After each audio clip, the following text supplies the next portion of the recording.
Natalie Holzer diajak umroh gratis. Rezeki usai 2 tahun menjadi mu'alaf.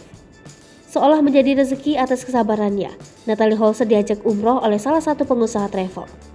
Buah kesabaran dari ujian hidup yang dialami oleh Natalie Holzer sesudah dikabarkan berseteru dengan Putri Delina hingga melayangkan gugatan cerai dengan Sule, kini Natalie Holzer banjir rezeki.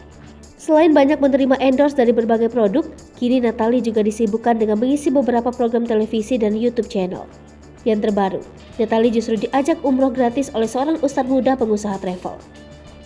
Saat hadir dalam perayaan ulang tahun Rizky Bilar, disitulah ustadz pengusaha travel bernama Ustadz Kasif Hid langsung menawarkan Natalie untuk pergi umroh.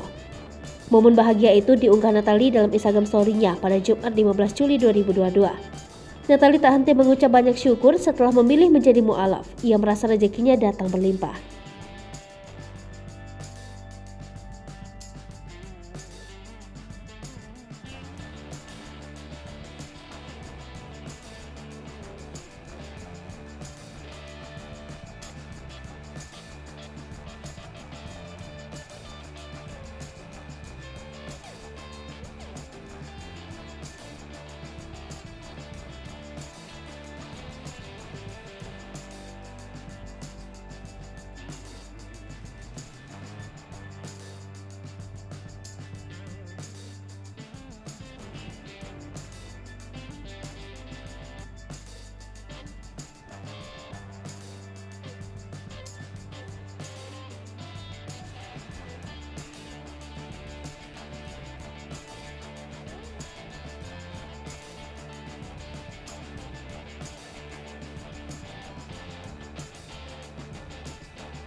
Hai pemirsa Sri Popo TV, jangan lupa komen, like, dan subscribe, serta tonton terus berita-berita terupdate lainnya ya.